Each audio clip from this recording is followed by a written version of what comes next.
Kiran arrest కూడా ఒక ముసుగు మాత్రమే. ఎందుకంటే హోంమంత్రి అనిత గారు, అంటే ఇప్పటి హోంమంత్రి, అప్పుడు తెలుగుదేశం మహిళా అధ్యక్షురాలుగా ఉన్నప్పుడు అమ్మా అమ్మా అని పిలుస్తారు ఆ పార్టీలో, అది ఏ ఉద్దేశంతో పిలుస్తారో అని చెప్పి చాలా చెప్పనలవి కాని విధంగా ఆవిడ ఆ రోజు మాట్లాడారు కదా. మరి ఆవిడ మీద ఎందుకు కేసు పెట్టలేదు? మీకు మహిళలంటే చాలా గౌరవం కదా, పెట్టరు. ఆవిడ మీద మీరు కేసులు పెట్టరు, ఎందుకంటే అలా మాట్లాడమని చెప్పింది మీరే కాబట్టి. మొన్నటికి మొన్న విజయవాడలో దేవిక అనే చిన్నారి జగన్ గారితో ఫోటో దిగితే ఆ చిన్నారిని టీడీపీ సైకోలు విరుచుకుపడి ట్రోలింగ్ చేశారే, వాళ్ళలో ఎంతమంది మీద కేసులు పెట్టారు, ఎంతమంది మీద అరెస్ట్ చేశారు? ఓ చిన్నారులని మీరు పట్టించుకోరు కదా. ఎస్, వాళ్ళకి ఓటు హక్కు ఉండదు కదా, కరెక్ట్, పట్టించుకోరు మీరు. మహిళల గురించనే కాదు, మొన్నటికి మొన్న రాప్తాడు వెళ్తే మా పార్టీ అధ్యక్షులు జగన్మోహన్ రెడ్డి గారు, మీ పార్టీ నాయకులు ఆయన్ని రౌడీ అని సంబోధించారు. నిజంగా అలా సంబోధించొచ్చా అండి? అదా మీరు ఒక మాజీ ముఖ్యమంత్రి వర్యులకి ఇచ్చే గౌరవం? మరి అలా మాట్లాడిన వాళ్ళని మీరు ఎందుకు అరెస్ట్ చేయలేదు? వారిపై ఏ చర్యలు తీసుకున్నారు?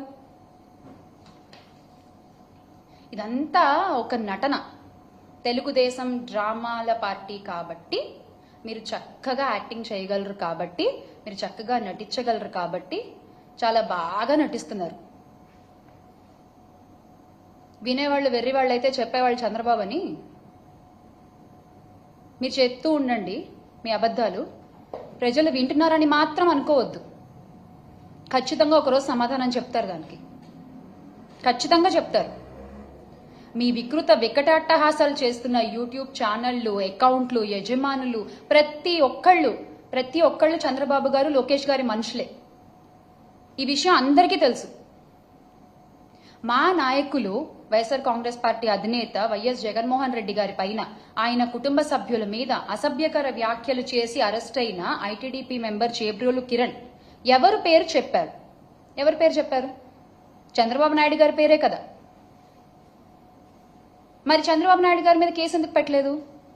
చంద్రబాబు నాయుడు గారి మీద చర్యలు ఎందుకు తీసుకోలేదు? అంత ఓపెన్ గా చెప్పారు కదా కిరణ్. మీకు మహిళలంటే అంత అపారమైన గౌరవం ఉన్నప్పుడు ఆయన పేరు చెప్పారు కదా, వెంటనే చర్యలు తీసుకోవాల్సింది. సోషల్ మీడియా తోడేళ్లను తయారు చేస్తూ ప్రోత్సహిస్తున్నది ఎవరు? రెడ్ బుక్ రాజ్యాంగాన్ని నడిపిస్తున్నది ఎవరు? ఫేక్ న్యూస్ ఫ్యాక్టరీలను ఎంకరేజ్ చేస్తున్నది ఎవరు? వ్యక్తిత్వ హననాలకి పాల్పడుతున్నది ఎవరు? ఈ టీడీపీ సైకోళ్లు, జనసేన తోడేళ్లు, వీళ్ళందరూ సృష్టికర్తలు అసలు ఎవరు? సార్, గౌరవ ముఖ్యమంత్రి చంద్రబాబు నాయుడు గారు, మీరు ఎలాగో సత్తా లేదు కాబట్టి పవన్ కళ్యాణ్ గారికి, ఇప్పటి పిఠాపురం పీఠాధిపతి మా పీపీపీ గారికి, ఆయన మిమ్మల్ని ఫాలో అవుతున్నారు. అదే జరుగుతోంది కదా. చంద్రబాబు నాయుడు గారి పేరు, లోకేష్ గారి పేరు చెప్పినప్పుడు వాళ్ళిద్దరి మీద కేసులు ఎందుకు పెట్టలేదు? దీని ద్వారా మీ మోడస్ ఆపరండి ఏంటన్నది బహిర్గతం అవుతోంది. మేము చెప్పట్లేదు, మీరు చేసే చేష్టల ద్వారా అది బహిర్గతం అవుతోంది. అసభ్యకర పోస్టులు, వికృత కామెంట్లతో ఒక ఆర్గనైజ్డ్ క్రైమ్ చేస్తూ సోషల్ మీడియాలో ఐటీడీపీ కార్యకర్తలు చెలరేగిపోతుంటే, మహిళల్ని కించపరుస్తూ వ్యక్తిత్వ హననాలు చేస్తూ